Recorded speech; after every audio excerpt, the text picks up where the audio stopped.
Assalamualaikum warahmatullahi wabarakatuh. Kita mulai untuk malam ini ya. Di materi malam ini targetnya ada BGP sama ACL, Access Control List.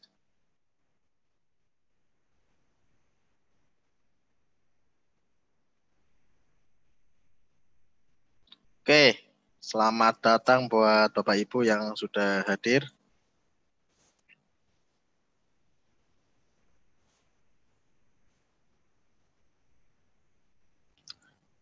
Coba bisa didengar nggak suara saya? Absen dulu deh. Sebelum kita lanjut.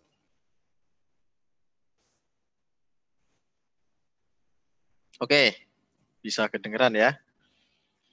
Jadi di BGP ini, kalau kemarin kita belajar IGP, Interior Gateway Protocol, nah di BGP ini salah satu contoh dari namanya eksterior. Ya, jadi dipakai untuk menghubungkan antar AS. Nah, kalau kita lihat di sini ada yang namanya Inter-Domain Routing Protocol. Ya, jadi IDRP. Salah satu contohnya adalah BGP. Kita lihat gambar di sini. Ya, jadi kalau misalnya ini AS 65000, kemudian di sini ada AS 65500. Katakanlah yang namanya AS number itu router di bawah satu manajemen yang sama, ya, misal PT Telkom. Yang ini ya, yang kiri. Kemudian yang kanan misalnya PT Indosat misalnya ya.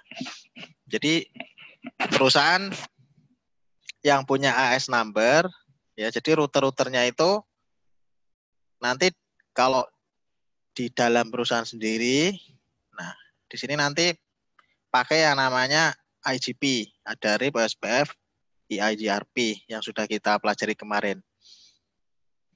Nah, ketika ingin menghubungkan antar AS yang berbeda, maka kita gunakan yang namanya BGP ya atau BGP.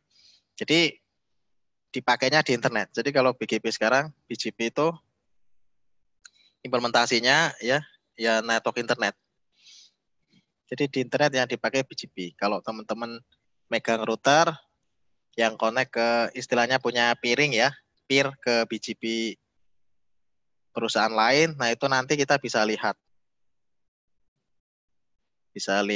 traffic di BGP, banyak IP address publik karena fungsinya untuk menghubungkan antar AS. Nah, kemudian di BGP ini nanti dibagi dua. Ya, jadi ada yang namanya internal ya atau eksternal. IBGP sama eBGP. Nah, AS number didapat dari mana? AS number didapat dari yang namanya IANA. Jadi kalau kita sebagai ISP biasanya nanti minta atau request AS number, nanti di bawahnya AS number baru ada IP public. Nah, dari IP public nanti di-assign ke user. Ya, dari user nanti baru di-set NAT, baru sampai internetnya ke kita. Ya, sederhananya begitu. Nah, di dunia sendiri untuk pengelompokan IP dibagi teritorial ya secara geografis. Kalau Indonesia itu masuknya APNIC atau Asia Pasifik.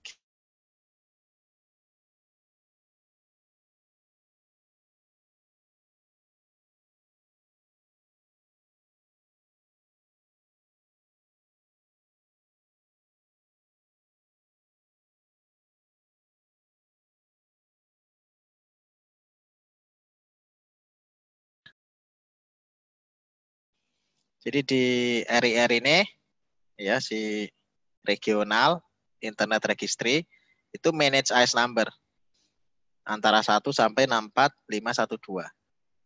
Sedangkan yang 64512 sampai 65535 ini dipakai untuk private. Jadi kalau eksternal BGP, nah itu pakainya yang ini ya kalau eksternal. Kalau internal yang pakainya yang private. Nah, berikutnya ya, BGP ini disebut juga dengan path vector. Jadi kalau kemarin kita sudah belajar RIP, kemudian IGRP, OSPF, nah itu lebih kepada routing protokol ya. Nah ini kalau saya nyebutnya kalau di BGP itu seperti kayak aplikasi ya, ini hanya istilahnya ini penilaian saya. Kenapa? Karena di BGP sendiri itu banyak sekali parameter-parameter untuk memilih jalur ya, memilih jalur terbaik. Ada namanya BGP atribut. Nah, target kita malam ini BGP yang dipelajari itu masih basic. Ya, jadi cara kerjanya BGP kalau ngelihat path vector protokol itu mirip seperti RIP. Ya, kalau RIP kita lihatnya hop by hop.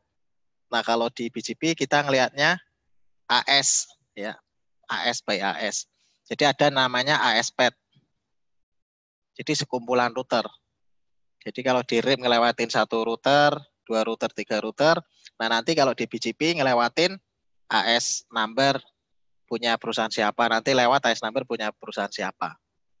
Ya, jadi disebut juga BGP dengan path vector protokol. Ya, jadi cara kerjanya di TCP. Ya, jadi hanya routing protokol yang pakai TCP. Makanya ya menurut saya mirip seperti aplikasi. Kalau yang lain kan masih di sisi IP. OSPF, EGRP di sisi IP ya. Over IP itu maksudnya di atasnya, sedangkan RIP pakainya UDP ya. Sama-sama transport layer dengan BGP. Cuman bedanya kalau RIP UDP, kalau BGP TCP. Kemudian untuk versi yang digunakan sekarang ada yang namanya BGP versi 4. Ya, didefinisikan di RFC 4271, support supernetting, CDR sama VLSM. Implementasi BGP dan CDR ini bisa mencegah routing tabel ukuran membesar ya. Jadi istilahnya diringkas, classless interdomain routing CDR. Jadi nantinya yang tadinya lebih dari 2 juta entry routes dengan CDR bisa di manage sampai hanya ratusan ribu ya. Di sini ada 300.000. Kemudian kalau di BGP itu ada yang namanya neighbor ya, atau tetangga. Jadi ketika kita bangun koneksi antar BGP,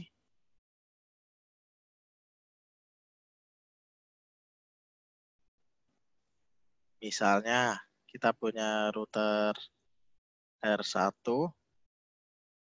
ini R2. Kalau istilah di OSPF ya, kemudian ada EJRP itu istilahnya kan adjacency. Ya, istilahnya adjacency. Nah, kalau di BGP istilahnya disebut peering. Makanya R1, R2 ini disebut sebagai BGP peer. Ini ya, jadi yang dimaksud BGP peer ini adalah BGP neighbor. Jadi sebelum membentuk istilahnya tetangga ya, neighborship, antara R1, R2 ini yang pakai BGP harus melakukan peering. Sedangkan R1, R2 ini disebut juga sebagai BGP peer. Ya, jadi berbeda ya dengan adjacency. Kalau misalnya kita pakai yang interiority protokol, ketika kita men-setting R1, R2, misalnya pakai OSPF, nah itu udah otomatis adjacency selama parameternya sama. Misalnya ya, R1, R2 menggunakan EGRP selama AS number-nya sama, maka akan otomatis adjacency. Nah, tapi ketika kita pakai BGP, karena ya AS-nya berbeda, misalnya R1 ini AS-nya 100, kemudian di R2 ini AS-nya 200, maka kita harus istilahnya punya yang namanya kebijakan atau policy. Ya seperti kesepakatan.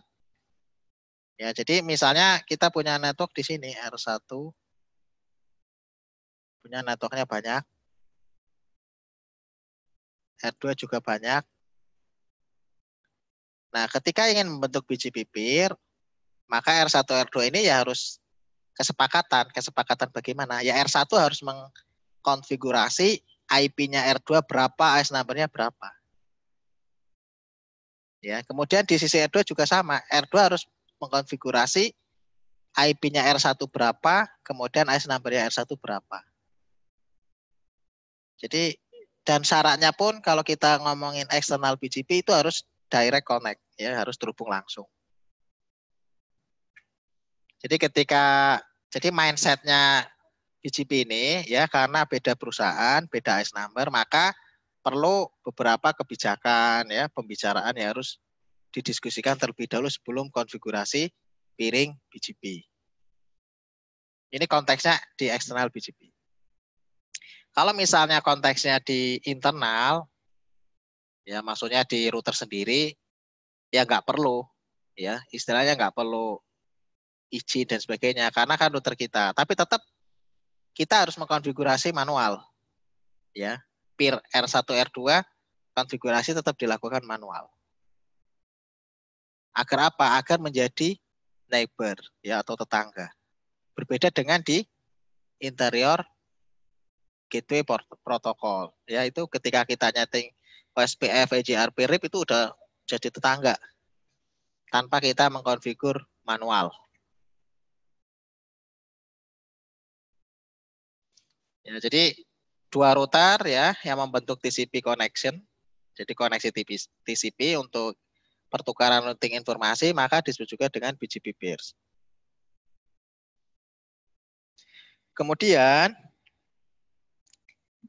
ketika dua router establish TCP ya disebut juga peer, bisa juga neighbor. Ya, jadi bisa peer atau neighbor atau tetangga bahasa Indonesia. Dan router yang menjalankan BGP disebut juga dengan BGP speaker. Jadi kalau kita lihat ya, jadi A dan C ini membangun yang namanya BGP neighbor. Kalau ini sudah beda AS. Jadi masuknya sebagai eksternal BGP. Kemudian ketika C, D, B, ya ini membangun koneksi juga BGP tapi yang internal ya. Kemudian ada yang namanya AS 65500. Ya, jadi kalau yang CDB ini sebagai tetangga. Disebut juga dengan neighbor. Tapi antara B dan A itu bukan tetangga.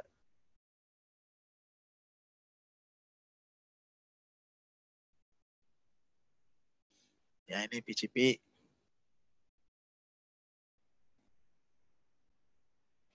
Ya, internal dan eksternal. Kalau internal CDB ini sama semua ya. Untuk AS number-nya. Kalau eksternal berbeda.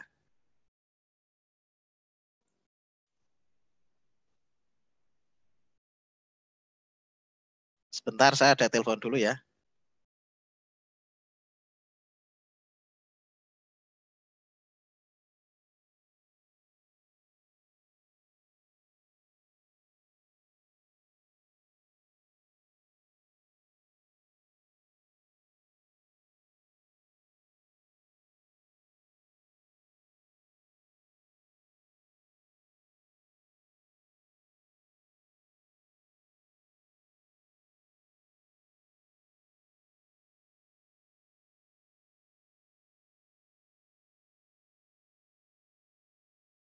Oke, kita lanjut lagi. Jadi setelah kita tahu eksternal, internal, nah nanti kita setelah konfigurasi neighbor-nya ya, yang pertama ada proses atau daftar namanya tabel tetangga. Ya, jadi ketika kita R1, R2 ya sudah berhasil membentuk peer, maka R1 maupun R2 itu akan punya yang namanya tabel tetangga. Nah, ini harus berhasil dulu. Ya, jadi R1, R2 kalau mau tukeran informasi routing update harus berhasil dulu. Jadi kalau misalnya nih ya, R1 bikin peer ke R2. R2 bikin peer ke R1. Tapi di tampilan tabel neighbor-nya nggak tampil, ya berarti ada masalah. Nah, ini harus diatasi. Ya, jadi cara ngecek peer BGP sudah connect atau belum, ya salah satu cara yang paling mudah adalah melihat dari nanti list neighbor-nya atau list tetangganya ada atau enggak. Jadi disimpannya di neighbor tabel. Kemudian ketika sudah berhasil ya, neighbor tabelnya ada isinya, R1, R2 sudah istilahnya menjadi tetangga. Nah, berikutnya baru ada namanya tabel BGP. Jadi informasi root ya seperti database. Jadi di tabel BGP ini seperti database-nya BGP. R1 dapat informasi network dari R2. R2 dapat informasi network dari R1. Nah, setelah semuanya komplit baru dilakukan pemilihan rute terbaik. Dan nantinya akan menjadi yang namanya tabel routing. Jadi yang terbaik diinstal di tabel routing. Ya, jadi ketika ya misalnya neighbor bermasalah, berarti tabel BGP-nya nggak ada isinya. Kalau nggak ada isinya berarti nggak ada pemilihan rute terbaik. Ya, jadi tiga-tiganya ini harus runut ya. Nah, kemudian nanti di BGP tabel nih banyak parameter-parameter atribut. Atribut yang akan digunakan untuk mencari jalur terbaiknya. Oke, kita mulai konfigurasi BGP basic ya.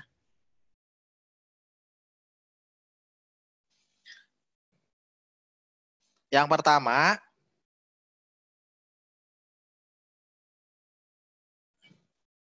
kita tentukan dulu ya router BGP, kemudian AS number-nya berapa.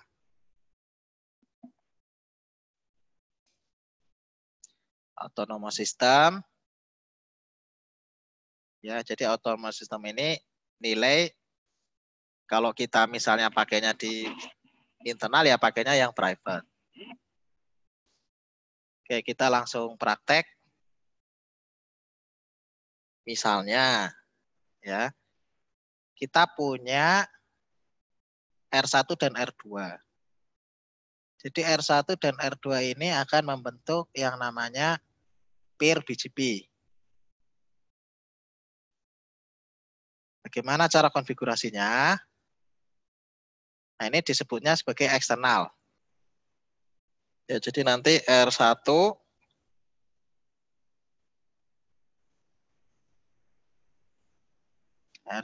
nanti punya misalnya AS number sendiri. 100, AS 100. Nah, nanti di R1 misalnya punya interface loopback. Loopback 1. 32. Ini di R1. Nah, kalau di R2 ya ini misalnya sebagai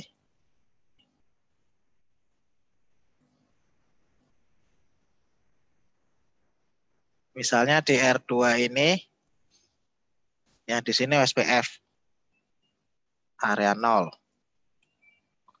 Nah, kemudian untuk R2 ke R1 ya di sini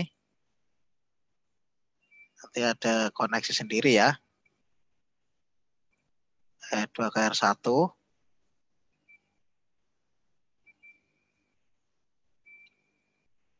Misalnya kita set sebagai AS 200. Ya, jadi kita set AS-nya R2 ke AS-nya R2 itu 200, AS-nya R1 100. Nah, bagaimana cara konfigurasi eksternal BGP-nya? Nah, pertama nanti router BGP tentukan AS number-nya berapa. Jadi hanya satu instan BGP ya yang bisa dikonfigur di dalam satu router dalam satu waktu yang bersamaan. Kemudian nanti untuk AS-nya kita pakai yang standar. Ya. Kita nggak pakai AS notation dot. Kita pakai yang nomor.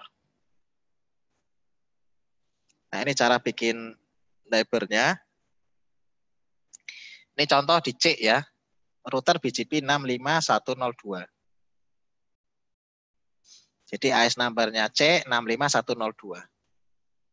Di router BGP 65102. Kemudian network-nya atau neighbor-nya di sini 12. Nah, ini si A. Remote IC-nya berapa? 65101. Ya, 65101. Nah, kemudian di sisi A itu bikin router BGP 65101. Ya, di router A. Nah, si router A ini ternyata dia connect juga ke AS 65102. Ya, jadi connect juga ke 65102. Kalau router A connect ke 65102 berarti si A sendiri 65101, si C 65102 berarti si A ini namanya bikin koneksi eksternal BGP ke C. Karena terjadi perbedaan AS number. Jadi ada perbedaan AS number. Nah, kemudian di baris yang kedua di router A ya, si A ini bikin koneksi BGP ke 10.2222 di sini. Ya, remote AS-nya 65101. Ya. 10.222. Remote AS-nya 65101. Berarti si A ini bikin yang namanya internal BGP. Ya, jadi si router A ini akan bikin eksternal dan internal di contoh ini. Nah, kita ngikut juga ya. Di sini ada R1, R2. Nah, bagaimana cara nyetingnya kalau di R1? Ya, kita konfigurasi dulu di R1 IP-nya. Ya, interface loopback 1.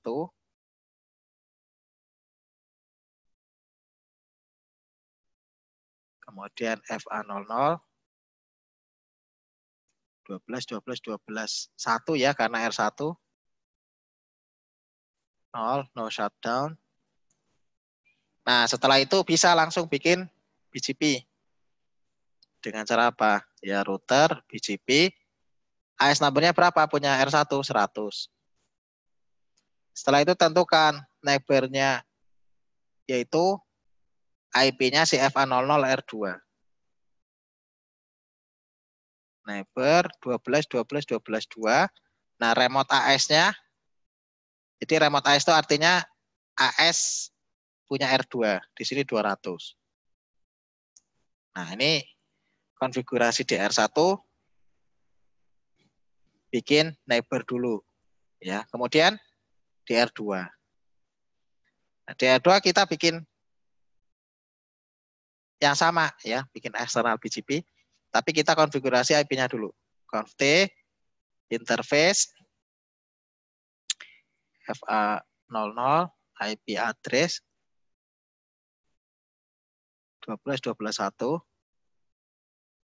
0 no shutdown. Nah, ini ada IP duplikat ya. Harusnya 12 12 2. Ini duplikat. Nah, ini makanya akan muncul duplikat address. Oke, setelah itu kita ping ke 12 12 12 1. Pastikan reply. Oke, 80%, ulangi 100%. Nah, berikutnya kita bikin peer ya, peering BGP. Router BGP AS number-nya R2 itu 200. Ya, kemudian tentukan neighbor berarti IP-nya FA00R1. 12 12 12 1. Remote AS-nya ya di sini 100 ya. 100. Nah, untuk ngecek verify-nya bagaimana? Ya nanti harusnya muncul ya BGP up ya, BGP neighbor up. Nah, kita lihat dulu coba. Nah, ini ya muncul BGP 5 adjacency change neighbor 12 12 12 2. Jadi R1 punya neighbor 12 12 12 2 yaitu ya R2. Begitu juga R2 ya punya neighbor 12 12 12 1 yaitu R1. Nah, berikutnya kita cek, kita verifikasi ya. Verifikasi tabel neighbornya. Ya, tadi kan nah ini nih. Tabel neighbornya katanya sudah up ya kan ada output lognya tadi. Nah, kita bisa cek show IP BGP summary. Nah, ternyata sudah tampil ya. Jadi si R1 punya tetangga neighbor yaitu 12 12 12 2. Kemudian versi 4. Tapi di sini prefixnya ya itu masih 0. Jadi belum ada yang di advertise ya, di sini masih 0. Kemudian di R2 show IP BGP summary. Nah, ini juga sudah tabel neighbornya sudah ada tampilannya ya. Jadi R2 punya neighbor 12 12 12 1. Di sini masih kosong. Ya, state atau prefix recordnya. Nah, kemudian bagaimana cara menampilkan tabel BGP-nya? Ya, show IP BGP. Komennya. Show IP BGP. Nah, ini masih kosong. Show IP BGP masih kosong. Kenapa? Ya, karena belum ada network yang di-advertise. Jadi kalau dari sisi output di sini, jadi antara R1 dan R2 itu sudah membentuk yang namanya neighborship atau membentuk peer. Tapi untuk network yang di-advertise belum ada. Ini ada pertanyaan. Lagi bernafas Pak pikirannya. Materinya berat. Enggak berat. Ini masih basic sekali ya. Pak, gimana jika AS-nya sama? Ya nggak apa-apa. Kalau AS-nya sama berarti internal BGP. Ya, masuk ke internal BGP. Pak, pelan-pelan. Nah, ini menurut saya ini saya sudah setel paling pelan, Pak. Ya, ini udah pelan-pelan banget ini.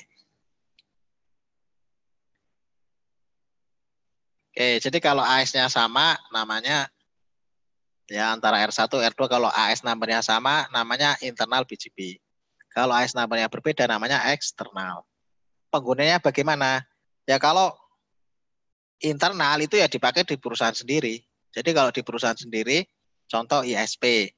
ISP itu kan punya router banyak. ISP itu punya AS number.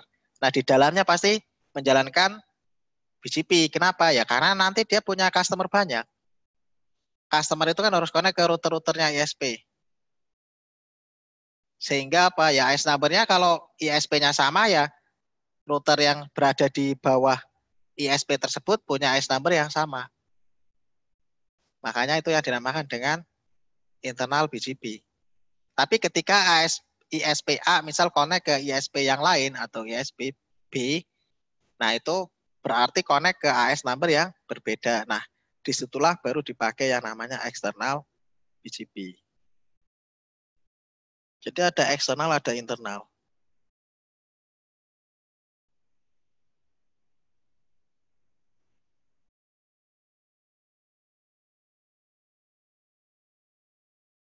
Ya, jadi harus tahu kapan kita pakai internal, kapan kita pakai eksternal. Oke, berikutnya bagaimana agar R1 atau R2 ada tabel BGP-nya? Ya, berarti kita akan mengadvertise loopback 1 sehingga nanti R2 bisa reach loopback 1. Nah, jadi caranya bagaimana? Ya di R1 kita advertise loopback 1 sehingga nanti R2 tahu networknya loopback 1. Caranya ya masuk router BGP 100, baru masukin networknya di sini. 111, masnya masukin. Nah, nanti cek di sini, show IP BGP. Nah, ini langsung masuk. Ya, kalau kita lihat di sini, jadi si R2 itu sudah dapat root. Dari siapa? Ya dari next hop-nya yaitu 12, 12, 12, 1. Ya 12, 12, 1 itu di sini. Jadi ini 1. Ya, di FA00. Kemudian di sini 2. Jadi kalau baca ini artinya apa? Si R2 ya dapat root 11/32. Next hop-nya mana? 12, 12, 12, 1. Artinya R2 kalau mau ke loopback 1 ya, itu lewatnya 12, 12, 12, 1. Nah, ini baru kita melihat yang namanya tabel BGP. Nah, kemudian bagaimana kalau melihat yang ketiga, tabel routing? Ya, tampilkan show IP route. Nah, nanti ada BGP-nya. Nah, di sini ya, ketika ditampilkan tabel routing router, maka muncul 111/32 dipelajari melalui BGP, B ya di sini. Terus administratif distance-nya 20, via-nya 12, 12, 12, 1. Jadi di tabel routing router ini yang hasil finalnya. Nah, sekarang dari R2 kita bisa ngeping. Kemana? Ya ke loopback 1. Ya, kemudian kalau kita trace route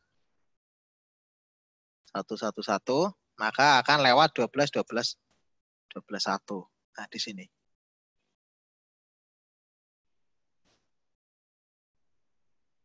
Ya, jadi ini yang dinamakan dengan BGP.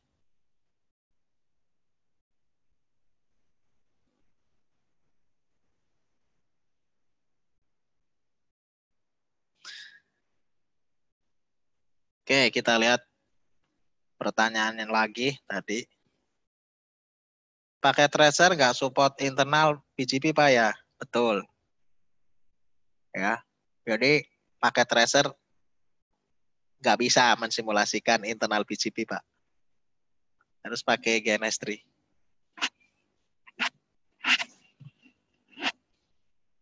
Berarti double ya Pak, router isi BGP sama OSPF. Ya nanti kita lihat ya. Kita lihat saja double atau enggak. Nah, berikutnya kita akan mengkonfigurasi namanya OSPF. Ya, kalau kita lihat materinya BGP yang enggak terlalu banyak ya. Karena masih masuk basic. Nah, ini kalau bikin peer ya. Jadi masuk ke router BGP berapa ya, misalnya 64520. Neighbor-nya berapa? 10.1.1.1.2 ini ya. Remote AS-nya 6500, punya yang ini. R2. Lalu network 172.16.00. Jadi R1 pengen mengadvertise network ini. Kemudian di R2 config router BGP 65.000 ya. Punya neighbor berapa? Ini. 10.1.1.1 remote AS 64.520. Networknya berapa? 172.17.00. Ya, jadi yang networknya R2 akan di-advertise ke R1.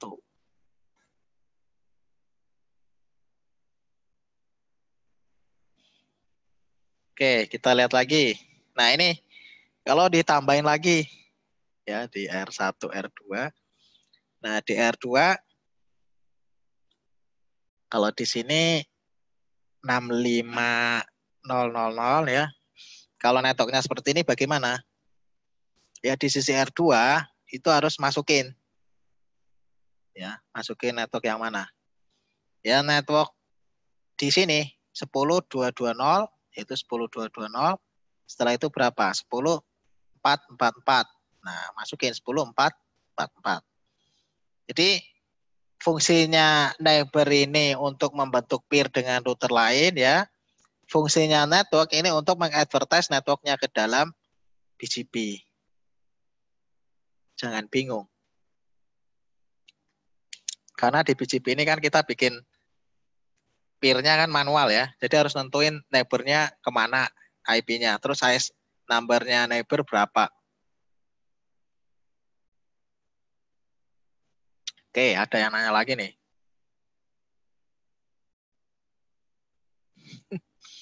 Tujuan kita peering dengan perusahaan lain digunakan untuk apa biasanya, Pak? Oke. Di Indonesia ada PT Telkom, Pak ya. Nah, PT Telkom itu ngepir kemana internetnya? Ya pasti misalnya ya ke Singapura. Nah, kenapa kok harus ke Singapura? Misalnya jalur paling dekat. Nah, kenapa harus peer ke Singapura? Ya kalau kita nggak peering nanti internetnya sampai ke kita bagaimana? Kan urut-urutannya dari klien, ya dari kita ya, rumah nih. Habis itu naik ke IndiHome. Ya, dari IndiHome nanti naik ke networknya Telkom. Nah, dari networknya Telkom nanti naik lagi kemana? Ya keluar, backbone terus keluar. Jadi fungsinya kita bikin peering itu artinya ya kita mau ngelewatin traffic, ya traffic network kita. Kalau kita nggak mau peering kemana-mana ya sama aja. Misalnya cuma bangun network di Indonesia, nggak mau keluar negeri, ya. Jadi diprotek. Ya buat apa? Berarti kan ya kita hanya bisa mengakses konten lokal doang, nggak bisa sampai konten internasional. Ya, jadi sebenarnya fungsi kita membuat peering ya karena kita pengen bikin koneksi. Nah, kenapa sih harus ada kebijakan-kebijakan yang rumit di BGP? Ya karena misalnya kita orang Telkom, kita kan punya network sendiri. Nah, terus ketika kita mau peering dengan orang lain, nah orang misalnya Singapura itu juga punya network sendiri. Artinya kita harus hati-hati di situ. Ya, melewatkan traffic network kita ke orang lain, nah itu harus hati-hati juga. Ya harus ada deal-deal tertentu. Nggak sembarangan kita bikin peering. Kalau untuk perusahaan ya, konteksnya ini kan membangun network internet. Jadi internet itu dibangun dari BGP. Ketika di suatu tempat ada internet, pasti di atasnya itu ada router yang terkonek ke BGP. Entah itu, biasanya pertama routernya ya terkonek ke internal BGP. Internal di perusahaan sendiri. Nah ketika keluar, berarti menggunakan eksternal. Ya, artinya keluar dari AS-nya sendiri itu pakainya eksternal. Ya, jadi memang kalau kita internetan itu kan nggak lihat routernya. Ya, kalau kita ngakses internet dari kita itu udah langsung dapat akses internet, dapat IP public, misalnya ditaruh di router. Ya sudah, kita nggak tahu bagaimana routing setelah router di rumah kita. Nah, di situ. Ya, karena memang rumit. Ya, maksudnya setelah dari misalnya router kita terus naik ke atas, nah di situ mekanismenya banyak.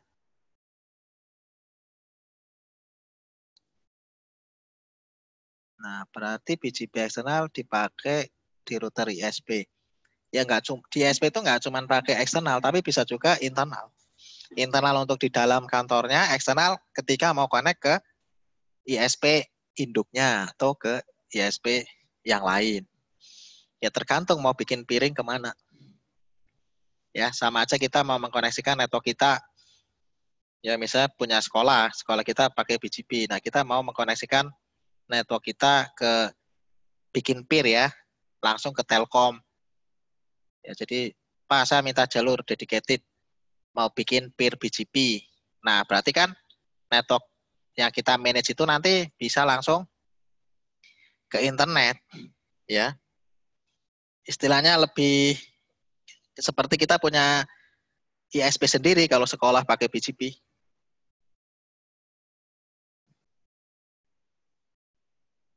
Kenapa piring pakai BGP nggak pakai routing yang lain aja, misal OSPF.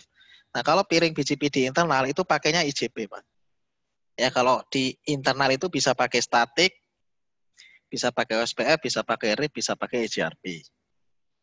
Kalau untuk internal. Nah, sedangkan kalau untuk eksternal itu harus terhubung langsung, direct connected routernya ya.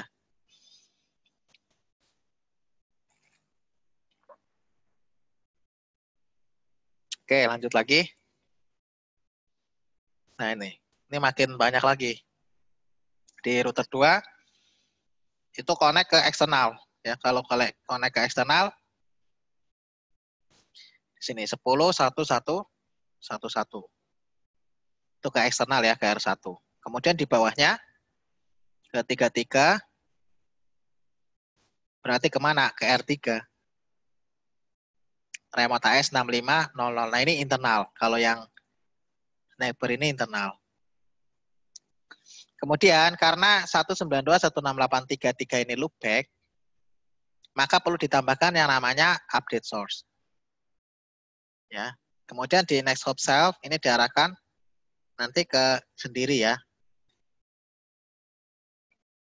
Artinya agar bisa reach ke loopback 0.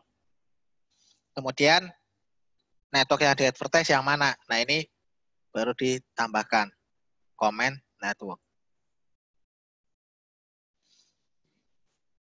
Nah, kita akan coba konfigurasi OSPF area 0 di sini. Di R1, R2, R3, R4, R5.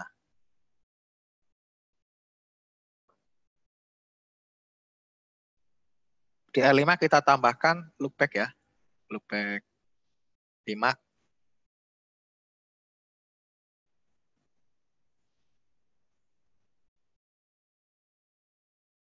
/32. Sini. Oke. Pertama kita konfigurasi IP-nya dulu. Di R2 berarti ada serial 00 dan serial 01.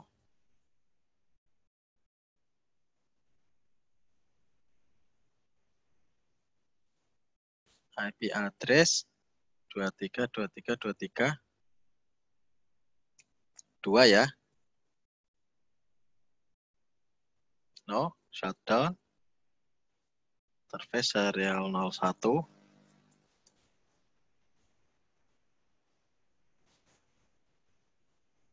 24 karena koneknya ke router 4.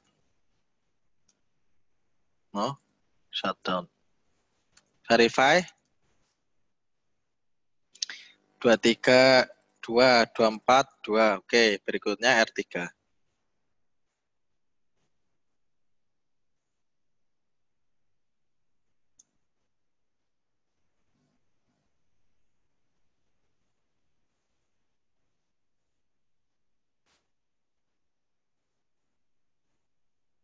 Oke, ini di R3 nggak ada pergerakan.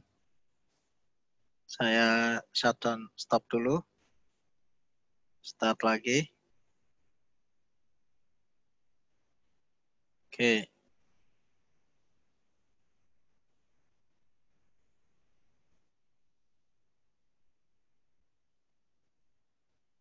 Oke, di R3 sudah naik. Interface S00.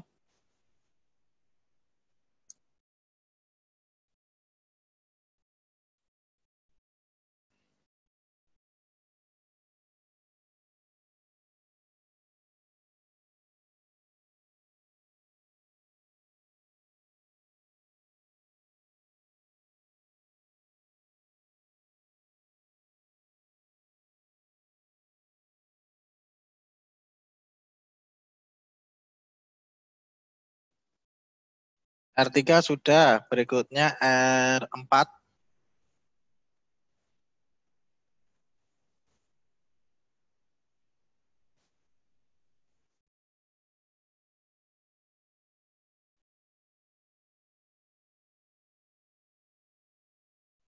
Shutdown.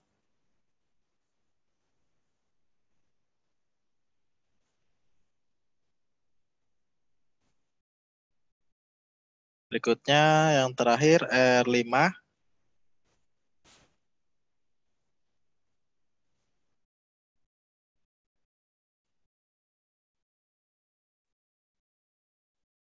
Serial 0045.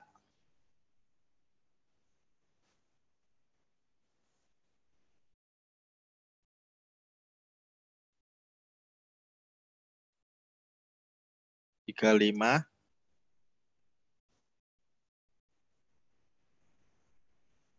Service loopback 5.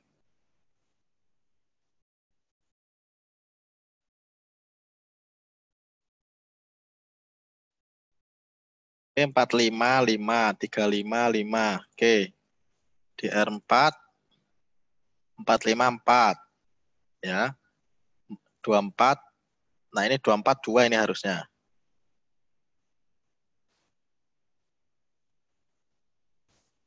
Harusnya 4 di sini.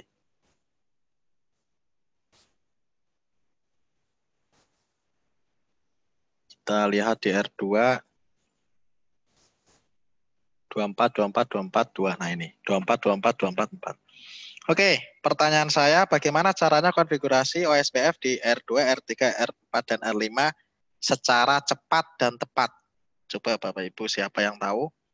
Bagaimana caranya konfigurasi OSPF dengan cepat dan tepat? Untuk semua interface di R2, R3, R4, R5. Yang tahu silahkan ya.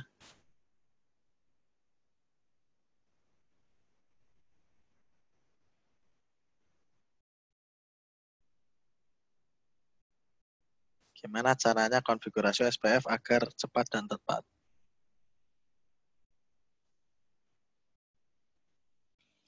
Oke, nah itu 0000, Pakasmanya 0000. Nah ini, ada yang menuliskan seperti itu. Saya akan coba kasih pertanyaan lagi. Misal router SPF 1, network 0000.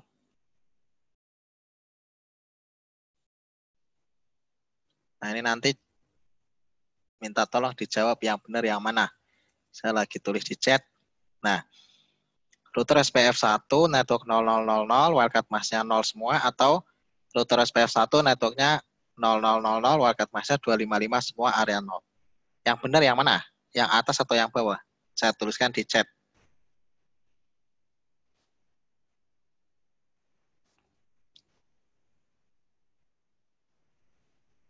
Yang benar yang bawah.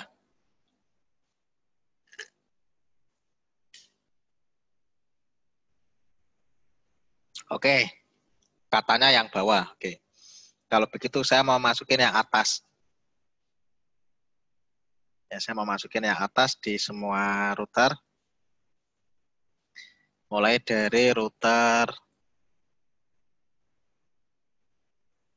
R2, lalu R3, lalu R4, lalu R5. Itu nyatanya saya pakai yang atas benar, bisa naik, Pak. Ya.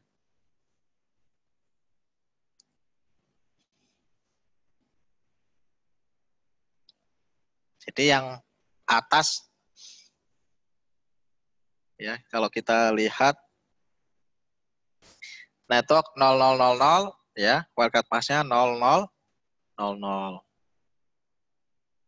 Terus kalau yang bawah 255, 255, 255. Jadi yang benar yang atas atau yang bawah ini? Setelah melihat saya ketikan di router SPF di masing-masing router. Yang benar yang bawah atau yang atas? Yang wildcard masknya 0 semua atau 255 semua?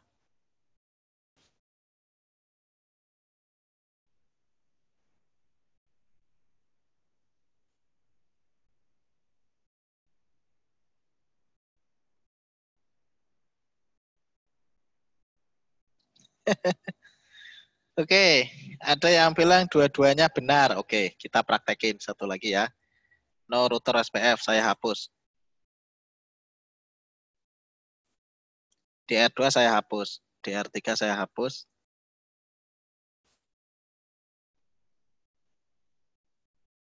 No router SPF 1. No router SPF 1. Nah, sekarang saya masukin yang router SPF 1 tapi wildcard masknya 255 semua. Ini di router 2 ya.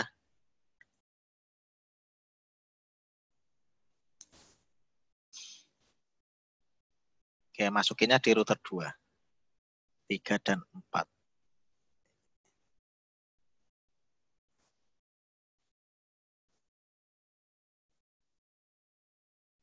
Oke, 2 saya masukin. 4. Oke, 5. Ini nyatanya masuk semua. Ya, jadi kesimpulannya apa? Dua-duanya benar. Ya, seperti yang Pak Gede kasih tahu, dua-duanya benar.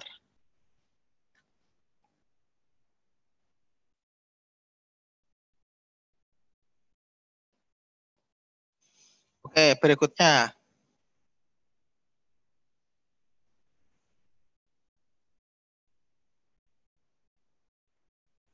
Ya, di sini, sampai di sini ada pertanyaan dulu. Sip. Jadi bisa milih ya yang wildcard masknya 0 semua atau 255 semua. Nah, kita lanjut di materi berikutnya, ada namanya firewall ACL ya, Access Control List. Nah, ini fungsinya buat apa? Kalau kita lihat, Access Control List ini untuk ini ya, filtering. Bekerjanya di layer 3 sama layer 4. Jadi setiap paket yang lewat di router nanti bisa dicek apakah boleh lewat atau tidak. Jadi namanya saja Access Control List. Jadi setiap traffic yang lewat yang melalui interface router nanti akan dicek apakah di accept atau di deny. Dipakai untuk apa? Biasanya ya untuk manajemen traffic atau mengamankan sebuah network. Jadi ketika kita punya network, kemudian ada yang masuk atau yang keluar, itu harus dikontrol. Manfaatnya, limit network traffic, ya, meningkatkan performansi. Kemudian ada namanya traffic flow control, ya. Kemudian menyediakan level keamanan tapi ya masih basic. Kemudian yang penting di sini nih, bisa permit sama deny. Bisa juga untuk layer 3 ya, di IP atau IPX protokol. Nah, ini contohnya. Jadi ketika kita membuat ACL di interface, maka paket akan mengalami beberapa step ya. Jadi akan dicocokin dengan rule-nya. Misal paket to interface, maksud di interface. Nah, ini rule-nya match atau enggak? Kalau iya, nanti ujungnya permit atau deny. Kalau permit berarti lanjut ke destination interface. Kalau misalnya deny, akan dibuang. Ya. Jadi setiap rule di access list, nilainya match atau tidak. Kalau match, selanjutnya apa? Kalau enggak, selanjutnya apa? Nah, di bawah ada yang namanya implicit deny any. Jadi implicit deny any ini artinya apa? By default semuanya ke deny. Tanpa perlu mendefinisikan. Jadi langsung ke deny. Ya, ACL ini akan dicek dari atas secara sequence. Nah, kemudian pada saat masuk ya, nanti si paket kan dilihat di layer 2-nya. Nanti akan di forward ke interface mana. Nah, nanti ACL hanya ngecek di layer 3. Ya, jadi ngeceknya di layer IP atau IPX. Dan ACL bisa dipakai untuk router ya, untuk kontrol akses network atau subnet. Jenis ACL ada 2 yang kita pelajari. Ada yang namanya IP dan extended IP. Jadi ya IP ini disebut juga dengan standar. Standar ACL dan extended ACL. Jadi kalau diringkas, Ya, ACL, ada yang namanya standar ACL. Kalau standar ACL itu nomornya 1 sampai 99. Ya, hanya tahu atau hanya bisa ngeblok source network atau source IP. Jadi nggak tahu tujuan. Jadi ketika kita pakai standar ACL, kita nggak tahu atau nggak bisa ngeblok kalau tujuannya kemana. Nah, itu kita nggak tahu. Jadi si standar ACL itu hanya bisa ngeblok ini source-nya dari mana. Atau ini IP-nya dari mana. Nah, itu yang dilakukan oleh ACL standar. Otomatis lokasi atau penempatan role-nya di router yang dekat dengan tujuan. Nah, kenapa ya? Karena ketidakmampuannya mengetahui network tujuannya mau kemana. Ya, karena standar ACL hanya tahu source network atau source IP.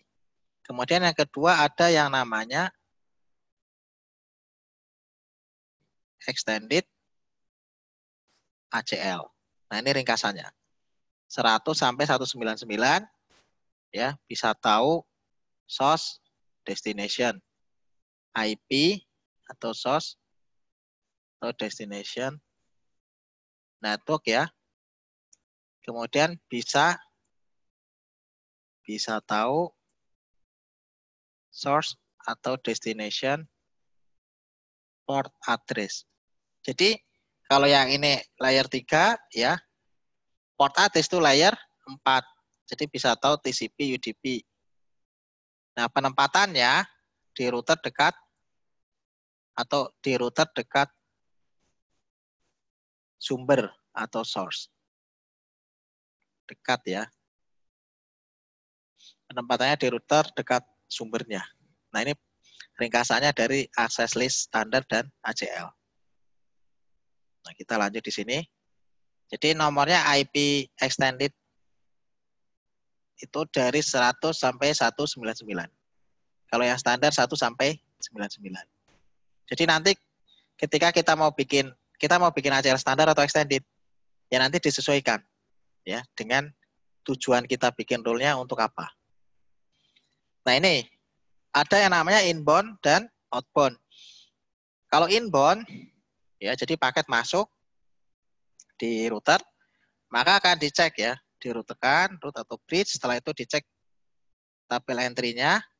Kemudian kalau misalnya dicek ternyata milih interface ya, interface-nya itu ada ACL-nya atau enggak. Kalau enggak ada, itu berarti langsung dikeluarkan paketnya. Ada interface, ACL-nya ada enggak? Enggak ada, berarti langsung keluarkan. Biarkan lewat. Nah, kemudian kalau ada ACL-nya, nah ini teruskan ke namanya access list statement. Jadi ke baris perintah ACL. Nah, nanti di baris perintah ACL ada permit ya. Di sini ada yes atau no. Kalau permitnya yes berarti lewat. Kalau permitnya no berarti masuk discard di sini. Jadi intinya misalnya gini. Yang dia maksud dengan inbound itu dilakukan sebelum routing decision. Kalau yang outbound itu setelah routing. Ya, ini perhatikan. Kalau digambarkan di sini, misal kita punya router, ya, ini misal ini router. Nah, biar nggak bingung, saya gambarkan yang dimaksud dengan inbound dan outbound.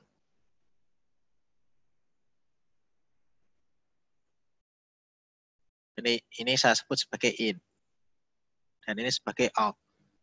Nah, di sini kelihatan kan ya bedanya ya. Di sini ada R3.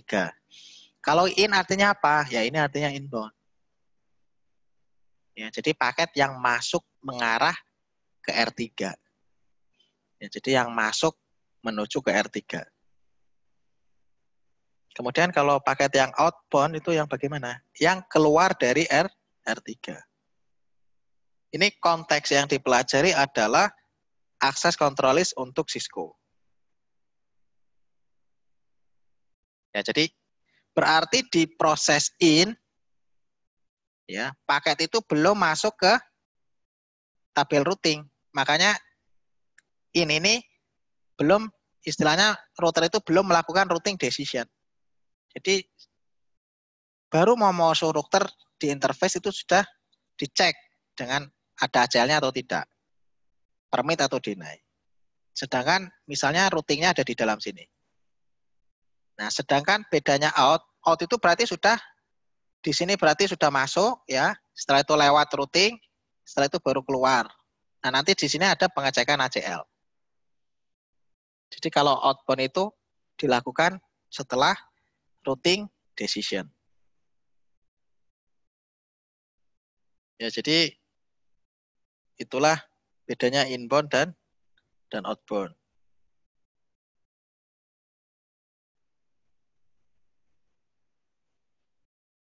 Oke.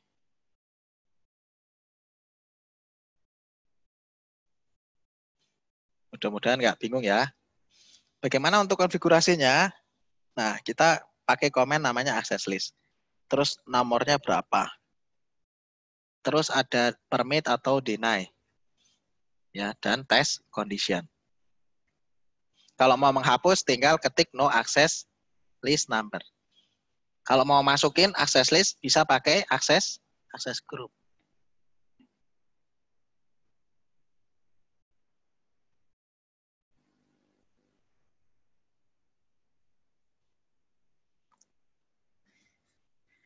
Jadi di ACL configuration ya, permit ACL ini berarti kita ngomonginnya di L3 ya.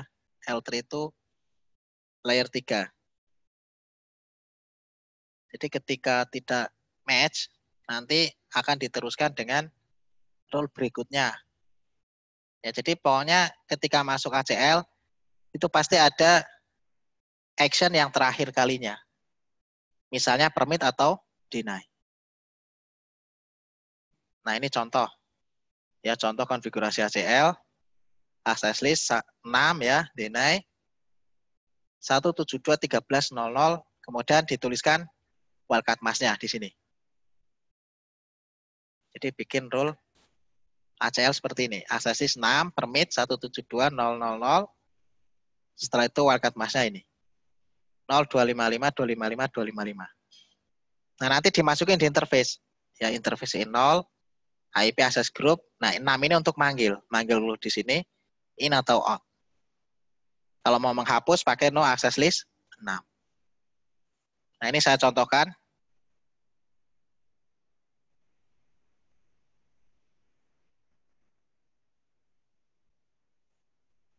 Di sini ya, misal.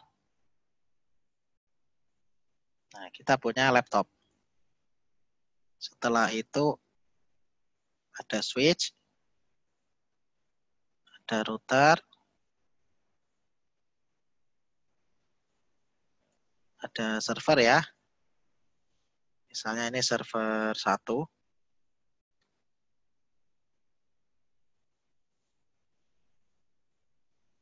Kita akan bikin contoh ACL.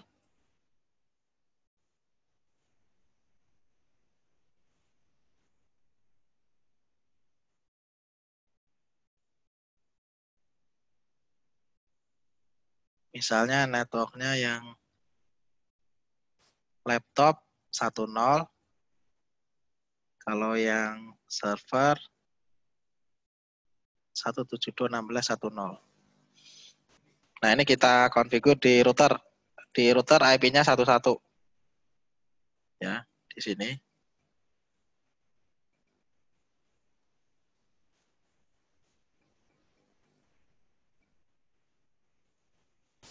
Interface FA00.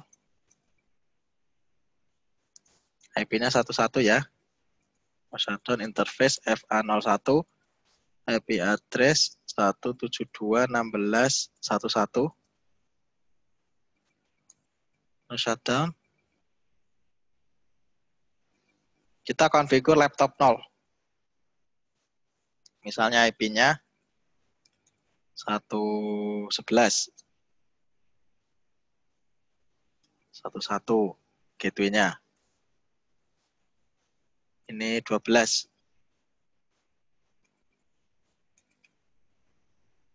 Kemudian di sini misalnya 11.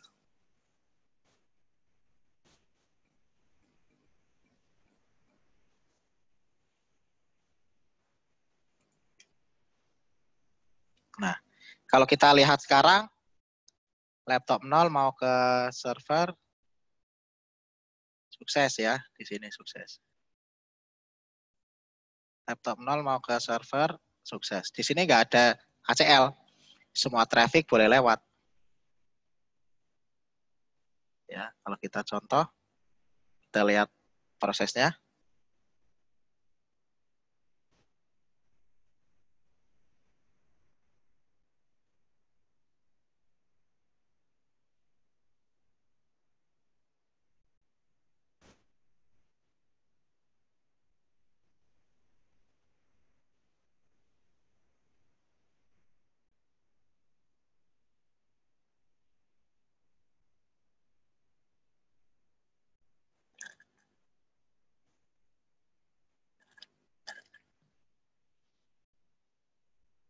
Oke, sudah sukses.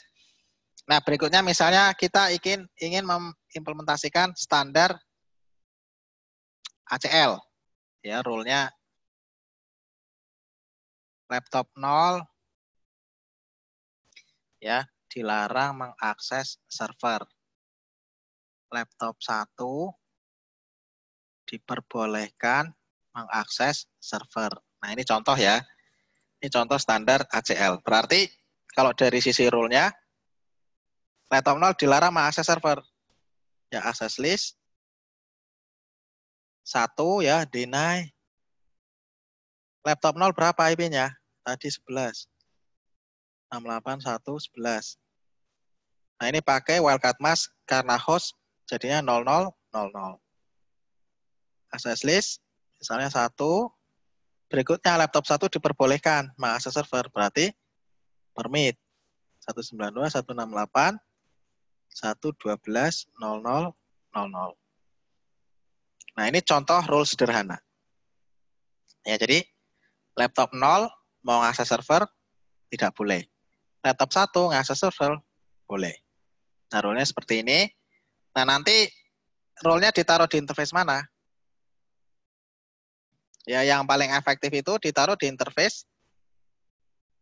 Nah, ini. Coba Bapak Ibu tebak. Kira-kira role-nya efektif ditaruh di FA00 atau FA01?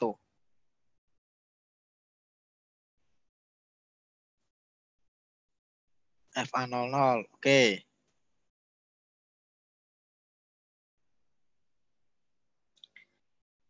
Efektifnya ditaruh di FA00. Kalau ditaruh di FA00, ya, jadi role ACL ini ditaruh di FA00, itu ada efeknya.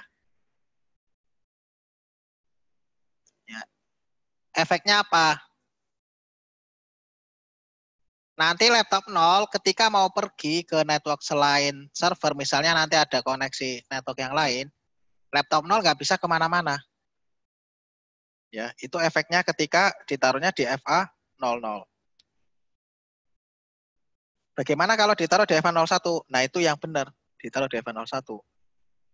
Nah, terus ditaruhnya in atau out? FA01, in atau out? Nah, ini kita panggil IP access group 1 yang out. Ya, jadi yang outbound. Jadi maksudnya gini, rule ini efektif ditaruh di FA01. Kenapa? Karena laptop 0 masuk router ya diperbolehkan saja, nggak masalah. Diroutingkan itu juga nggak masalah. Tapi ketika setelah routing kok mengarah ke server 1, ya ke server, maka itu sudah sesuai dengan rule di sini. Artinya laptop 0 sudah dilarang. Ya, laptop 0 ini match-nya dengan DNA, akhirnya ya diblok. Jadi ngebloknya itu pada saat di FA01 paketnya, bukan di FA00. Terlalu dini kalau di FA00. Kalau kita blok di FA00 artinya kita membatasi laptop 0 ke network selain server. Ya, jadi memang belajar aksesis itu memang kadang-kadang ada banyak ininya ya yang tersembunyi. Nah, ini ditaruhnya di out. Agar apa? Agar spesifik. Nah, kita taruh ya. Taruh di router. Setelah itu rule-nya kita taruh di sini. Nah, oke, perhatikan. So, access list. Nah, ini deny host. Nah, 0000 itu boleh digantikan dengan host. Ya, jadi kalau misalnya saya bikinnya pakai host saja. Misal ini ya, ini versi 2-nya nih. Saya deny host. Terus di sini permit host. Nah, rule yang 000 dengan pakai host itu sama. Ya, maknanya sama. Karena begitu saya masukin wildcard mas 0000 oleh router ditranslate menjadi host. Ya, jadi mau pakai yang kiri boleh, yang kanan boleh. Nah, oke, di sini belum ada statistik ya. Nah, kita akan coba bagaimana kalau misalnya laptop 1 ngeping ke server. Sukses. Kita lihat statistiknya. Di sini ada 1 match. Artinya apa? Laptop 1 ya, itu mengakses ke server lewat router tadi, dicek oleh access list. Jadi di situ ada tulisannya match. Kalau kita ulangi lagi, nah nanti kita lihat statistiknya harusnya naik. 2 match. Ya, jadi oleh router paketnya laptop 1 itu dicek. Match atau enggak. Ya pasti match ya. Matchnya dengan yang mana? Misal nih laptop 1, IP-nya 112, masuk ke switch, masuk ke router. Begitu mau dilempar ke F101 oleh router, stop dulu, ada ACL-nya. Nah, ternyata setelah dicek, loh ini IP-nya 112. Kalau 112 itu match-nya dengan permit. Ya sudah, berarti saya perbolehkan. Ya, jadi harus dicek satu-satu. Bagaimana dengan laptop 0? Nah, kalau laptop 0, nah di sini fail. Nah, kita lihat statistiknya. Nah, di sini baru terisi 1 match. Artinya apa? Laptop 0 begitu masuk ke switch, lewat. Boleh ya. Begitu masuk router, boleh. Tapi begitu mau dikeluarkan di F101, stop dulu. Karena di F101 itu ada akses list. Tahunya dari mana? Lihat saja di show IP interface F101. Ya. Show IP interface F101. Di sini ada outgoing access list 1. Artinya ada access list nomor 1 di interface yang outgoing. Ya, yang menuju keluar dari F101. Ya, jadi access list ini seperti satpam. Mau masuk komplek dicek dulu. Match nggak? Warganya bukan. Kalau bukan, tolak. Kalau warganya silahkan masuk. Ya, ibaratnya seperti itu. Nah, balik lagi ke sini. Karena tadi laptop 0 kedetek di router ya. Masuk, dicek IP-nya. Oh, ternyata 111. Laptop 0 IP-nya. Kalau 111 itu match-nya dengan deny. Akhirnya ya keblokir. Nggak bisa ngakses, fail.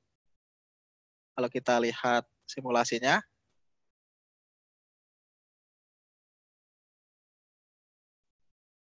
nanti berhenti di router.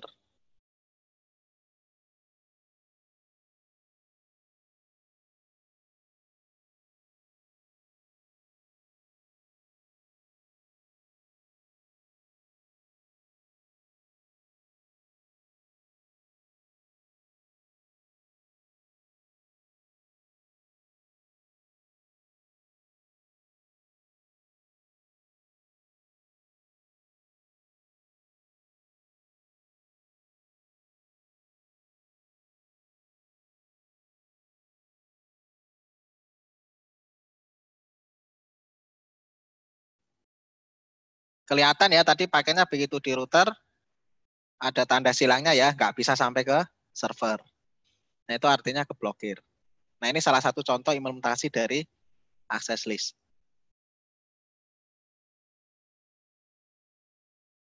Ya, jadi IP access group ini untuk manggil manggil access list yang sudah dibikin. Jadi harus di-apply di interface.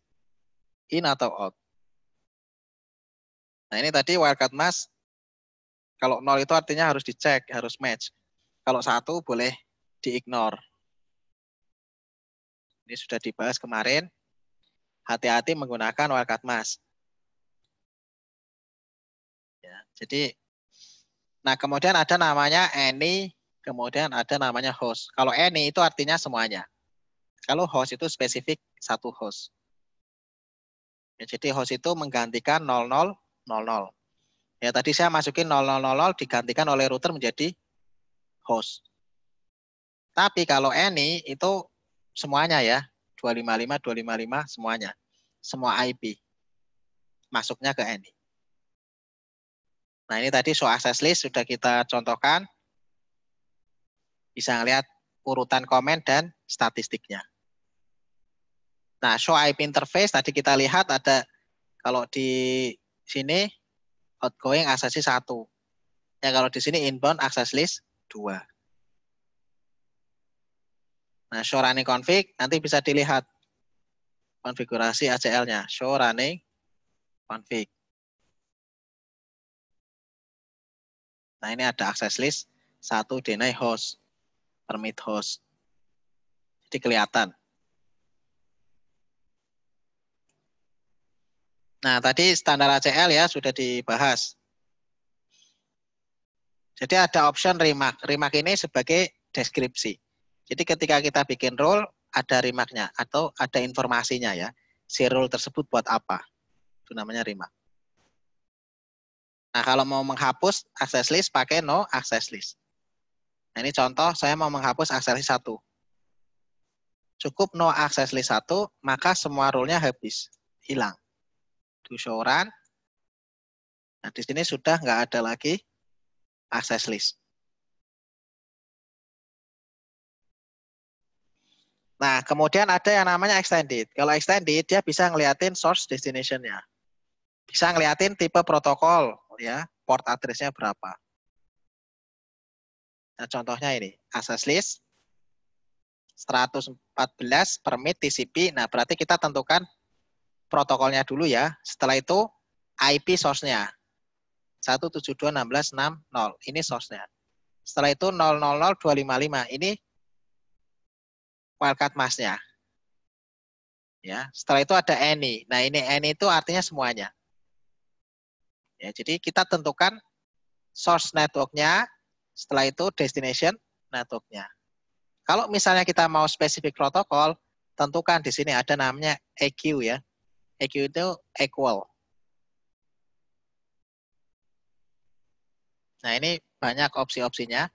Ada nama, number ya. Kemudian ada yang namanya dynamic access list. Ada waktunya juga.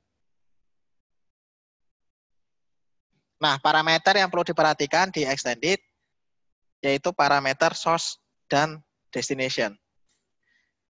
Ya. Jadi jangan sampai kita salah mendefinisikan source-nya atau mendefinisikan destination-nya. Jadi lebih fleksibel kalau kita pakai extended. Karena sudah tahu tujuannya mau kemana langsung bisa dieksekusi. Nah ini kalau di transport application layer. Ya, jadi protokolnya banyak, ada FTP, HTTP ya, DNS. Nah ini port standar. Nah, selain ACL number ada namanya name it ACL. Kalau kita lihat name it ACL, IP access list extended ya, namanya apa? Kalau standar berarti IP access list standar namanya apa? Kalau kita lihat di sini IP access list. Nah, rule ini ya, kalau yang ini nomor. Jadi number access list. Kalau mau kita convert ke name it, itu kita bisa tulis seperti ini. IP access list standar, setelah itu nanti tentukan namanya apa. Namanya misalnya blok laptop 0.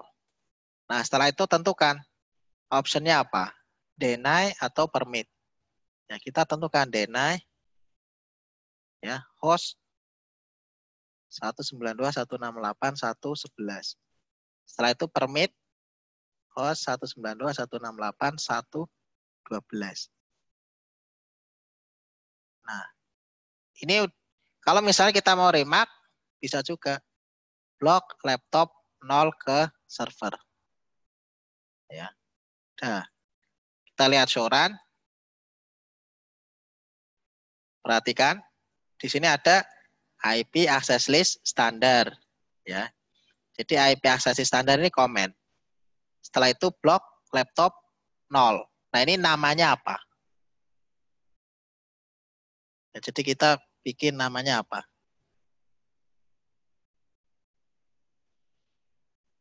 Karena kita mau ngeblok laptop 0, maka dinamakan blok laptop 0. Setelah itu action di dalamnya apa? Mendenai 1.11, yaitu IP-nya laptop 0. Setelah itu ngapain? Permit. Ya, permit itu artinya mengizinkan laptop 1. Dan di sini ada remark. Remark ini atau informasinya ya, deskripsi ACL ini buat apa. Ini namanya remark. Jadi sama. Jadi dengan komen yang number access list, dengan yang name it access list itu artinya sama. Hanya berbeda dalam konfigurasi. Nah, keuntungannya apa sih pakai name it? Nah, ini kalau pakai name it kita nggak perlu, istilahnya kalau ada yang diedit, kita tinggal ngedit nomornya yang berapa yang mau diedit. Kalau pakai number ACL, itu begitu kita menghapus, misalnya tadi ya, no access list 1, nah nanti hilang semua. Nah, seperti ini. Kita misal punya 10 access list 1. Jadi access list satunya ada 10 baris. Kalau ada yang salah atau mau ngedit, kita nggak bisa ngedit salah satunya. Jadi harus dihapus semuanya, no access list 1. Nah, ini nggak enaknya kalau pakai number access list. Jadi ada satu yang error, ya komennya. Kalau mau benerin harus ngapus semuanya. Kemudian baru ditulis ulang lagi. Nah, kalau pakai name it, enggak.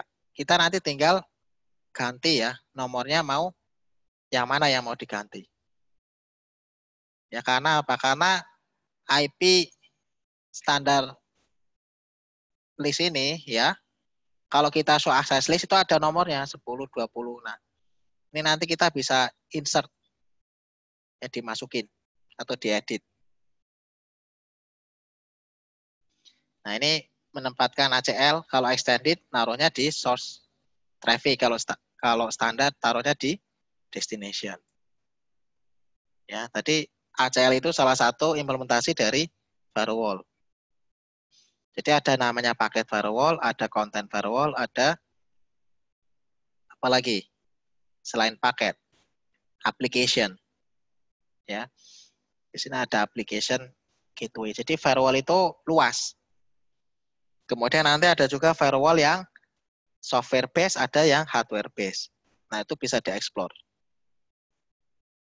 Oke, di sini saya akan mencontohkan ya lab lagi. Bagaimana caranya memprotek virtual terminal access atau memprotek namanya telnet. Jadi hanya host tertentu yang boleh masuk ke telnet. Nah, ini kita bisa protek. Nah, ini contohnya begini. Jadi saya harus hapus dulu akses listnya.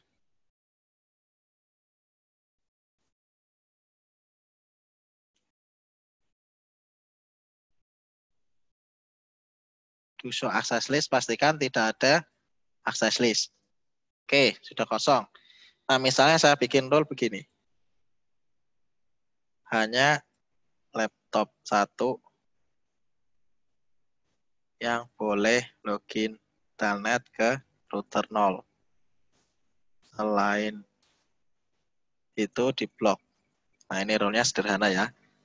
Jadi kita mengontrol yang bisa telnet di router 0 itu cuma laptop 1. Jadi yang punya wewenang cuma laptop 1. Yang lainnya nggak boleh. Makanya di sini kita bikin ya. Role-nya interface FA00. Oh, nanti kita bikin ACL-nya dulu. Access list 1. Jadi yang boleh siapa laptop 1? Ya permit. Permit 192.168.1.12. Jadi role-nya ini. Nah, terus bagaimana untuk permit yang tidak boleh atau yang selain dari laptop 1? Kan ada yang namanya implicit deny any.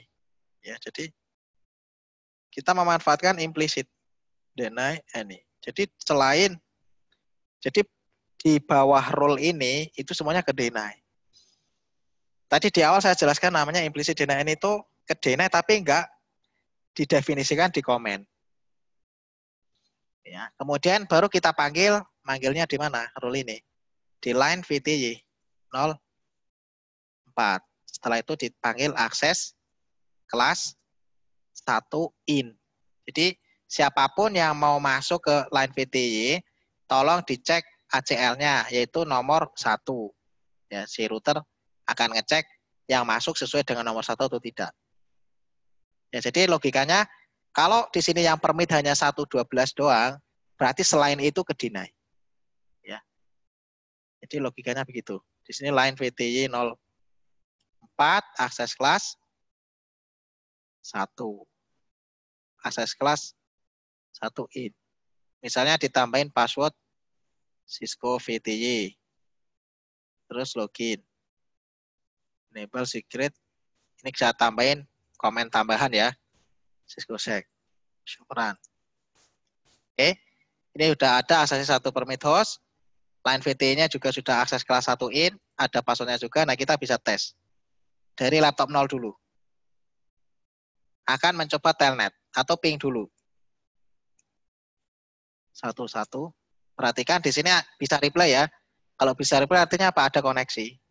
Setelah itu telnet. Jadi ngeping ke 1 saja boleh. Bagaimana dengan telnet? Langsung connection refused by remote host. Di close koneksinya. Karena apa ya? Karena ada ACL untuk mengontrol line VTY tadi. Jadi begitu laptop 0 mau masuk, ternyata dicek sama router, laptop 0 IP-nya bukan 192.168.112, maka masuk ke implicit deny any. Jadi ke deny. Bagaimana dengan laptop 11? Nah, ini. Kita cobain. Nah, ini reply. Setelah itu telnet. 192.168.1.1. Nah, ini. Cisco VTY. Nah, di laptop 1 baru bisa login. Kenapa? Ya karena sudah diberikan akses list. Jadi diperbolehkan. Si router 0 memperbolehkan laptop 1 login. Ya, di sini. Nah, ini salah satu contoh implementasi akses list untuk mengontrol koneksi line VTY. Oke, materinya udah selesai. Tapi labnya belum selesai, yang chemistry.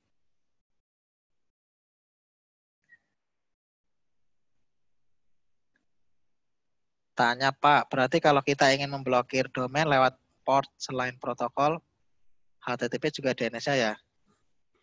Nah, ini beda lagi. Ya, kalau sudah mainan domain, berarti itu udah layer application. Pakai ACL ya nggak match. Karena ACL ini kan layer 3 by IP. Nggak cocok Pak pakai ACL buat ngeblok domain. Bisa nggak blok semua host kecuali cuma 1 host? Blok semua host kecuali cuma 1 host. Bisa aja. Ya, yang barusan itu kan keblokir semua. Kalau kita logiknya seperti ini, berarti kita hanya memperbolehkan 1 host saja, 192.168.112. Hanya 192.168.112 saja yang bisa ya ngakses ke server. Sedangkan yang lain berarti masuk ke implicit deny any. Ya, jadi bisa ini jawabannya.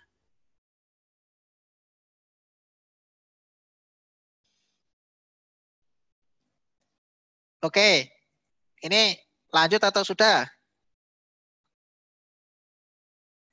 Pak, kalau ACL pakai IP kan kadang berganti-ganti. Kalau ACL menggunakan Mac bisa nggak Pak?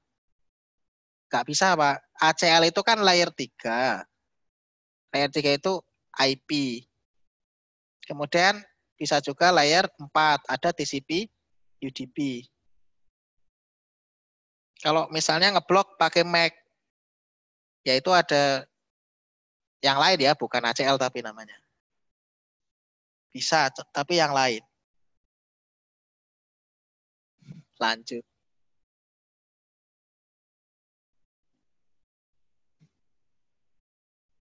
Ini masih kurang ini ya. Pak Tony sama Pak Minto. Kayaknya semangat belajarnya.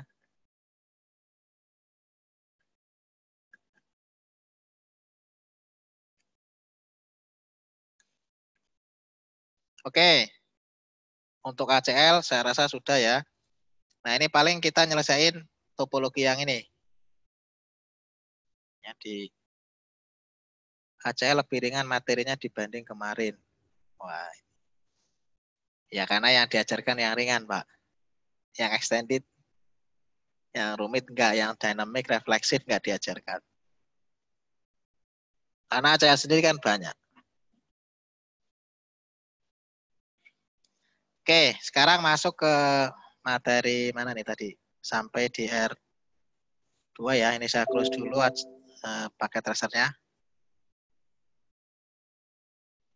Kalau kita, jadi sebenarnya tujuannya dari lab ini apa?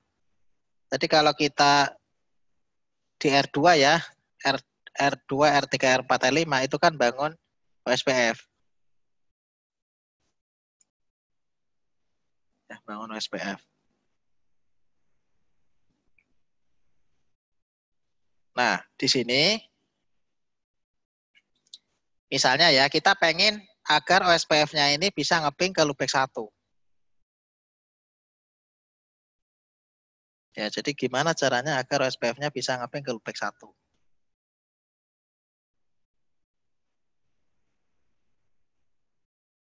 Ada yang tahu caranya gimana?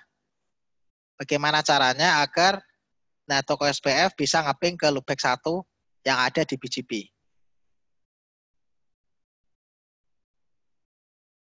Coba yang tahu caranya bisa di-share.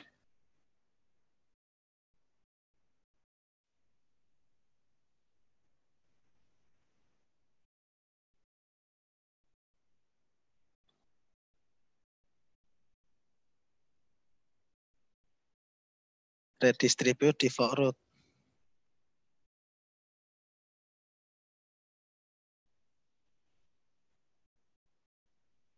Ada lagi? Bagaimana caranya agar OSPF bisa mengakses ke loopback 1?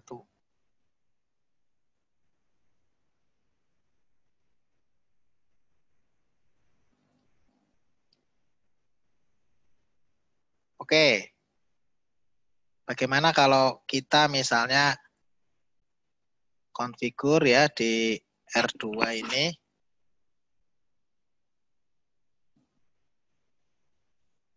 Misalnya dengan yang namanya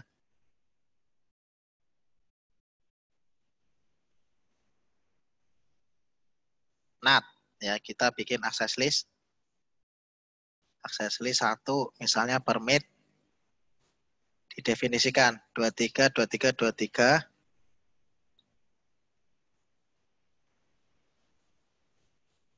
Permit networknya didefinisikan semuanya.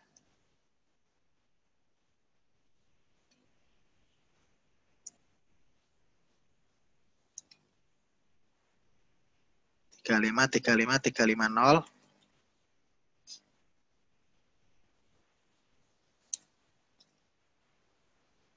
45450.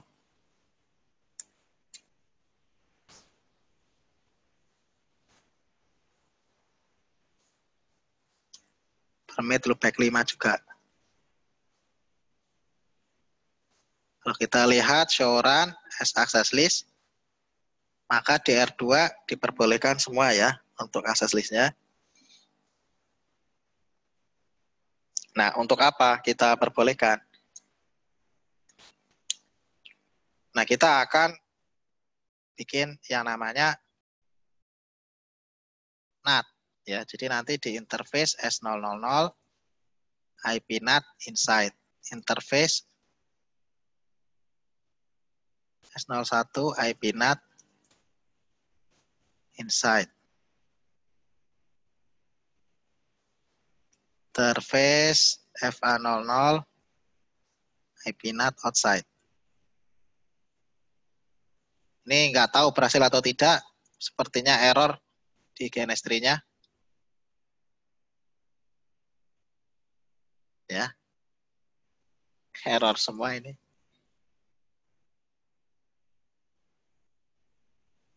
Show run. Nah ini. Show run jadi nggak jalan ya. Wah ini nggak support. Show IP interface. Brief. Show run. Nggak mau. Show access list. Oke. Nah, berikutnya kita coba bikin yang namanya translasinya IP NAT inside source 1 interface FA00 overload. Setelah itu di router SPF1 default information originate.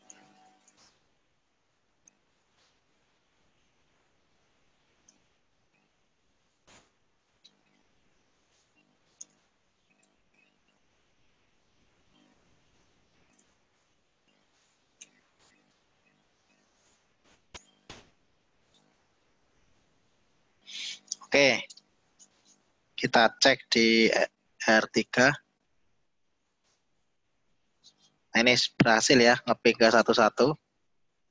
Duping 111, berhasil. 11. Oke, kalau kita trace route,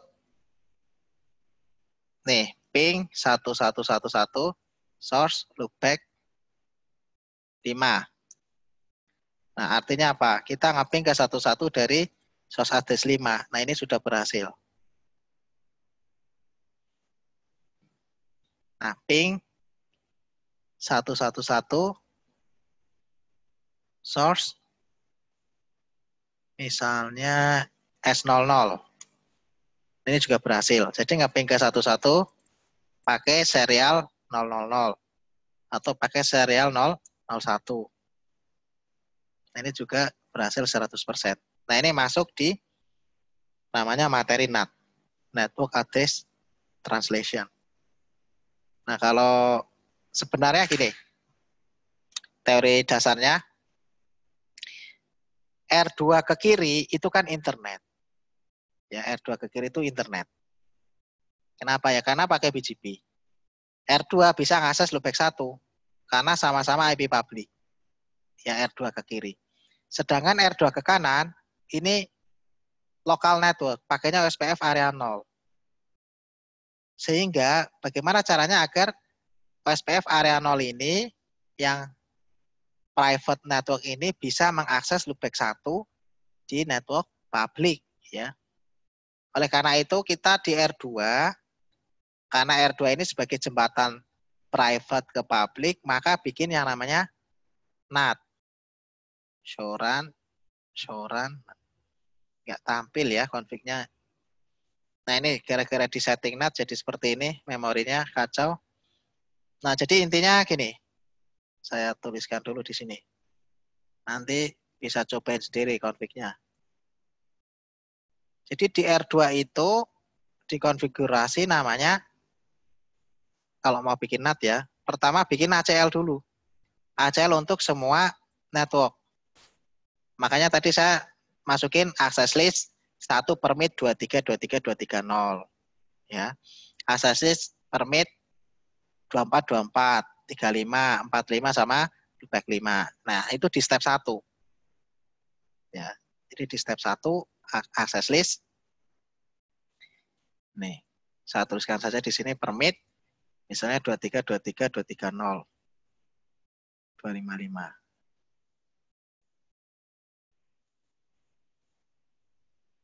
Nah, ini baru network antara R2 R3. Kalau saya bikin lagi, asalnya 1 permit untuk network 24. Jadi semua networknya dibikin permit.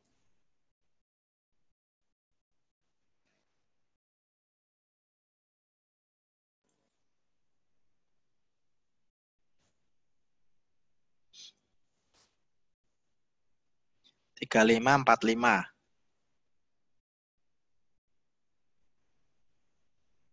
Karena ini masih ada kaitannya dengan access list. Jadi saya bahas. 0000. Oke. Di sini kan ada 5 network ya. 23, 24, 35 sama 45 dan loopback 5. Jadi saya bikin network di sini di OSPF varian 0 itu boleh. Asalnya 1 permit. Didefinisikan networknya. Yang kedua, bikin interface inside dan outside NAT-nya. Interface NAT inside dan outside. Jadi maksudnya gimana? Ya kita tentukan interface mana yang inside. Ya interface S000. Di sini IP NAT inside. Inside itu artinya di sisi LAN.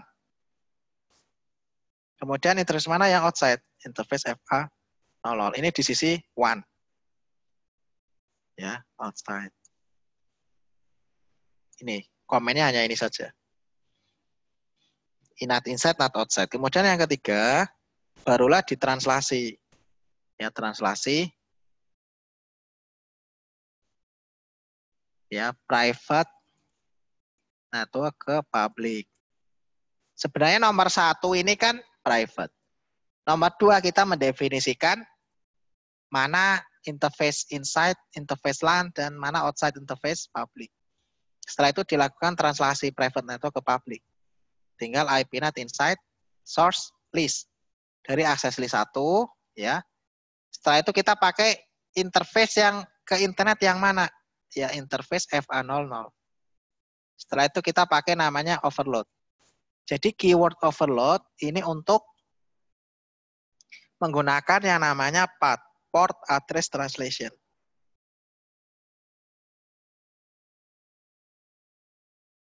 Ya, jadi overload. Ya, FA00 overload. Artinya kita pakai interface yang outside agar bisa connect ke network public. Jadi koneksi kita ya ketika keluar dari FA00 itu dianggapnya adalah berasal dari IP 12.12.12.2, bukan dari IP private. Itu yang namanya konsepnya NAT. Ya, jadi kita keluar dari network SPF ini keluar ke network public di BGP ini dianggapnya adalah asalnya dari 12.12.12.2. Nah, kemudian yang keempat ya ada namanya redistribute. Default route di OSPF. Gimana caranya agar semua network OSPF di sini dapat default route ke arah luar, ya? Maka di OSPF ditambahkan komen ini. Default ya information originate always. Jadi fungsi dari default information originate always itu untuk mengenerate default route. Ya, jadi kalau kita lihat di sini di R2 itu nggak ada default route sebelumnya.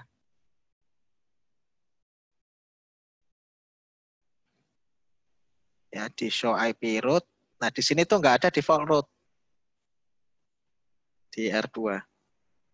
Maka ketika kita menuliskan default information originate always, itu akan mengirimkan default route ke router lain. Contoh ke router R3. Nah, di sini ada OE2 000/0. Di R4 ya tadi juga ada default route-nya. Nggak kelihatan. R5. Ini nggak kita cek. Cek saja. Show IP route SPF. Nah, ini ada E2 juga ya. Show IP route. Nah, ini ada E2. E2 itu artinya apa? Di sini. OSPF external type 2. Yaitu default information originate always ini. Jadi ketika kita mengetikkan ini, oleh OSPF akan di-generate default route. Walaupun di router 2 itu nggak punya settingan static atau default route. Jadi nggak ada settingannya. maka menggunakan yang namanya always. Ya, jadi sekarang dari R3, R5, R4 itu bisa mengakses loopback 1. Ya, R3 ping 111. Kemudian R4 ping 111. Bisa ya. Setelah itu ping 111 di R5. Nah, ini bagaimana atau jalur yang dilewati dari loopback 5 ke loopback 1. Nah, ini trace route 111. Nah, pertama lewat 45, 45. Kedua lewat 35, 35. 45, 45, 35, 35. Nah, kalau kita lihat outputnya OSPF, ternyata di R5 ini kalau menuju ke network default route di sini ya, 0000, itu dilewatkan 45 sama 35. Artinya terjadi load balance. Load balancing. Ya, jadi jalurnya dipakai setengah lewat R4, setengah lewat R3. Kenapa kalau load balancing? Ya karena nilai di sini ada namanya nilai cost ya, itu sama. Ya ke 0000 nilai cost-nya sama. Maka terjadi yang namanya load balancing. Ya, jadi sekarang OSPF area 0 ini sudah bisa mengakses loopback 1 yang ada di network publik, di mana di loopback 1, R1, R2 ini dibangun dengan eksternal BGP.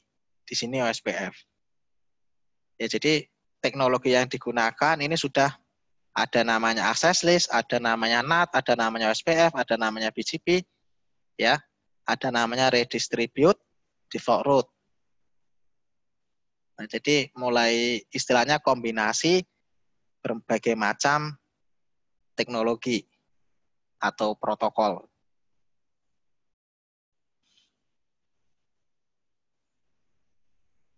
Oke, ada pertanyaan? Bagaimana malam ini?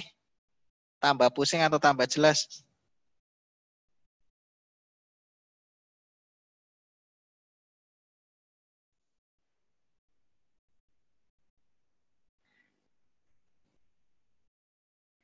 Lalu bagaimana R1 bisa membaca OSPF area 0? Apakah redistribute juga di BGP-nya? Oke. Bagaimana R1 membaca OSPF area 0? Dari sisi R1, ya, R1 tuh nggak tahu network OSPF area 0. Yang dibaca adalah dari sisi FA00 R2. Jadi dianggapnya traffic itu berasal dari 12, 12, 12, 2. Bukan dari OSPF area 0. Siapa yang nanya? Waduh, ada Pak Denny, Master Mikrotik. Ya, Pak Denny ya. Bagus kalau di Mikrotik, firewall NAT-nya cukup kita menentukan out interface. Nanti in interface-nya nggak ditentukan, NAT-nya tetap running. Oh iya, kalau di Mikrotik. Apakah di Cisco juga bisa? Nggak bisa, ya. Harus ditentukan mana interface in-nya, mana interface out-nya. Kan ada artinya sendiri di Mikrotik. Kenapa kok interface-nya tidak ditentukan? Itu ada maknanya sendiri. Silahkan cari tahu sendiri ya artinya apa. Ketika kita tidak mendefinisikan in interface-nya.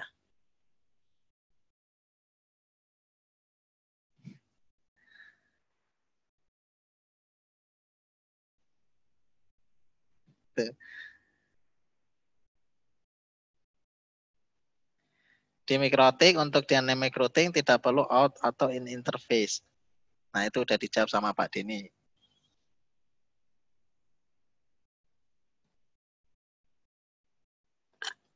Oke, ini sepertinya terjadi penurunan jumlah peserta diakibatkan karena sudah malam atau materinya susah, saya kurang tahu ya. Dan sepertinya harus diakhiri sesi malam ini. Terima kasih buat kehadiran Bapak Ibu semuanya. Mudah-mudahan bermanfaat. Cukup sekian dari saya. Ya, kita ketemu besok lagi. Assalamualaikum warahmatullahi wabarakatuh.